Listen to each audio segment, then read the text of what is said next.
11 Things I Wish I Knew When I Started in Photography. Hi everybody, a very warm welcome to episode 50 of the Photography Explained podcast. I'm your host Rick, and in each episode I will explain one photographic thing in plain English in less than 10 minutes-ish without the irrelevant details. I explain things in just enough detail to help you and I with our photography, and what I tell you is based on my lifetime of photographic experience and not Google searches. Just thought I'd put that one in there. Episode 50. I've made it to episode 50. That's good. Didn't expect this to happen. Then again, why shouldn't it? 2 episodes a week. I've got there rather quickly. So I'm delighted to be here. In that thoroughly British way, how am I celebrating 50 episodes? By trying to improve things and make things better and more interesting for you guys. So the format and the content have changed ever so slightly. Trying to make it more the light, informative and entertaining podcast I always intended it to be, it says here. Not saying that the episodes I've already done are rubbish. I just wanted to tweak things a little bit. Having spent 49 episodes not being able to read out the introduction properly or even remember it, I really struggled to read out the new one. So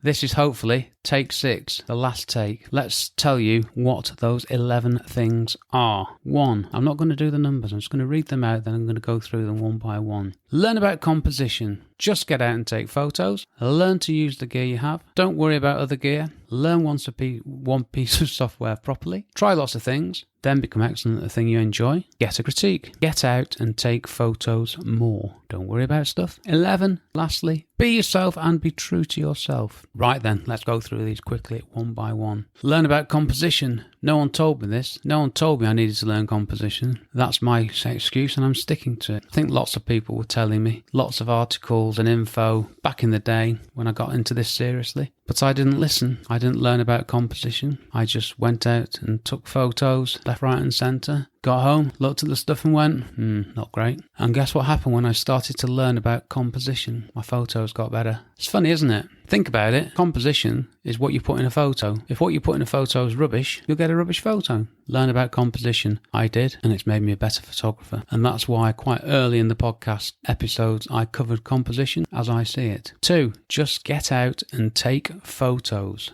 Get off your proverbial and take photos. If you go out and take photos, you're creating new things. If you sit at home, not taking photos, you're not creating new stuff, are you? You might be in Photoshop, Lightroom, what have you, but you're not actually creating something new. So you get out and take photos, that's just what you're doing. Number 3, learn to use the gear you have. It took me a long time to apply this one. I bought lots of gear in the past and just taken out the box, gone out, used it, been disappointed with it. Some instances sold it without ever learning how to use it properly. Now my Canon 6D, I've actually gone through the manual. Sad, I know. Start to end. Now there were some things that I didn't read because I didn't need to. There were things that weren't relevant to me, but I'm aware of them because I spent the time. So now my Canon 6D, it's like it's intuitive using it. I can virtually operate the camera with my eyes closed. This applies to every other bit of gear you have. If you're going to buy something, take the time to learn it, which takes me nicely onto point 4. Don't worry about other gear. Now, I have a rule now, 2 rules actually. Number 1 is the 1-year rule. If I've got gear in my garage and I haven't used it for a year, I sell it. It's that simple. I now have less gear than ever, and I use less gear than I ever have done. And do you know what? Do I miss all that other stuff? Not at all. I actually enjoy not having a lot of gear and not having to worry about it. That's a really, really effective thing. Just get the gear you need. Oh, sorry, I didn't say what the second rule was, did I? The second rule is this. I will only buy new gear if it is going to help me to take photos better or more easily, or if it's to do something that I can't do at the moment. That's the only reasons I'll buy gear, and I'm very strict on that. Okay, number 5. Learn one piece of software properly. I will say Lightroom is the best photo software in general terms. Now, I'm a paying customer for the Adobe Creative Cloud. Why did I say that?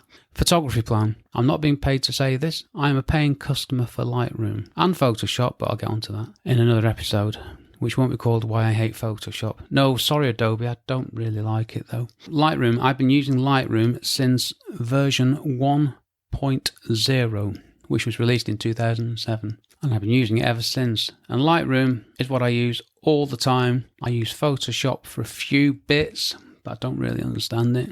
I use Luminar to replace the sky. I want to try Luminar more, but I've just not had the time. And then there's other stuff. Affinity Photo, I've bought that. Apple Photo app, free. Doesn't matter. Pick a piece of software, learn to use it properly. Don't do what I did. Get all the software under the sun, try it all, not learn it, and not be any good at it. I'm quite slick at Lightroom now. I would like to consider myself an expert in that, and I don't consider myself an expert in many things, but I'd say Lightroom, I'm quite happy with my knowledge there. Number 6, try lots of things. What I mean by that is take photos of lots of different things. Just knock yourself out. Go out there, photograph anything of interest, any subject matter, anywhere. And when you've done that, have a think about what you enjoyed doing. What did you like photographing? Which photographs do you like looking at? And then do you know what I'd do if I was you? I would become excellent at that one thing, the thing that you enjoy. This is number 7, by the way. I enjoy taking photographs of buildings. Buildings, nice places, buildings in nice places. Almost a strapline there. I don't want to photograph weddings. I don't want to do portraits of people. Nothing against people. I love people.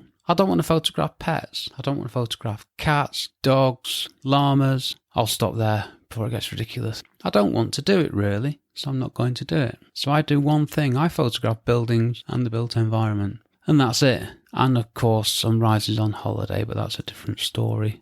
But it's a similar discipline. Number 8 is a toughie. Get a critique. Show your photos to your family and they'll say they're great. Show your photos to your mates, they'll say they're great. What do they know? Well, hopefully they love you and they want you to feel good. So they're going to say that, aren't they? They're not going to say, actually, that photo's rubbish. Very unlikely. And if they do, send them my way and they critique my work. The first proper critique I got was when I was having my portfolio assessed for the BIPP, the British Institute of Professional Photography. Boy, was that an eye-opener. I wasn't as good as I thought I was, and it was pointed out to me. All very nicely, of course, by a Hasselblad master. But yep, that got the cogs whirring more than anything ever has done. Number 9, get out and take photos more. Yep, might have already covered this, but I'm saying it again. And I mean it. Get out and take photos more. Not get out and take more photos. Get out and take photos more. There you go, I've said it 3 times now. And I'll say this again as well. The number 1 way to improve your photography is to get out more and take photos. Okay, I think I've made the point there. Which was, get out and take photos more. And that applies to me. I need to do this. I so need to do this. I'm looking forward to doing it when we can all do it. Number 10, might sound a bit vague. Don't worry about stuff. Relax. Enjoy photography. It's meant to be enjoyable. Don't worry about stuff. What do I mean? Likes, social media, all that. I'm not a fan of social media, you might have gathered. I partake in it, but I don't worry about it. If I don't get any likes on a photo, I don't really care. Technical stuff, yeah, don't worry too much about it. Learn it by all means. Well, we've already spoken about learning how to use your camera properly, and that includes all that technical stuff. But don't worry about it. If you want to take a photo using program mode, there's no shame in that. I use AV mode. I don't use manual mode. Can't be bothered. AV does for me. I don't worry about it. I just get on and do it. Complicated stuff. Don't worry about complicated stuff. If it's complicated, just ignore it or let me explain it to you. Hey, that's a nice feed, isn't it? If you're worrying about something that's complicated, let me know and I will explain it to you in plain English in less than 10 minutes. Sales pitch over. Just don't worry about stuff. Photography is a thing to be enjoyed. It's meant to be a hobby, a joy. I take photos professionally and I love it. And I love it more when I'm not worrying about everything. One for another episode. Why I don't worry when I'm taking photos. Number 11, be yourself and be true to yourself. Don't try to be something you're not. I think I've done this in the past, and now I've just got down to doing what I want to do. I photograph what I want to photograph. I speak about what I speak about. It's like this subject here. You won't find this in a Google search. It's just what I wanted to talk about in episode 50. This is my way of celebrating and being true to myself. So be true to yourself. Here we go then. My one-line summary. Oh, good, I've done that. Well, I've been learning and practicing photography for well over 30 years, and I still love it. And I really mean that. I'm going to remember the things I've spoken about and get back into doing more of the fun stuff. That's a little bit of a tease for the next episode. Oh, next episode. Well, I'm going back to what my podcast was meant to be about. So I will tell you what a full-frame camera is and no more. And that will be it. Rather than trying to cram too much into 10 minutes, I'm going to spread out and fill the 10 minutes with one thing. And I cannot wait. Things you can do to help me. If you've enjoyed this episode and you want to help me, which I hope you do, please leave a nice review and rating wherever you get your podcast from. Subscribe so you don't miss an episode, and share my podcast with anyone you think might enjoy it. Right, way over time here. And that's with my shortened intro and outro. Thank you for listening to my small but perfectly formed podcast. Check out my website, rickmcavoyphotography.com, where you can find out more about me and my architectural and construction photography work, and also my photography blog. It's really good, honest. It says here. I need to take that out, don't I? And also the Photography Explained podcast website, photographyexplainedpodcast.com. Genius, isn't it? Where you can find out all about my podcast, what I'm going to answer, and ask me a question of your own. This episode was brought to you very much by the power of being happy to get to 50 episodes. Sorry it's been so long. I've been Rick McEvoy. Thanks again very much for listening to me and for giving me less than 14 minutes of your valuable time. And I will see you on the next episode. Cheers from me, Rick.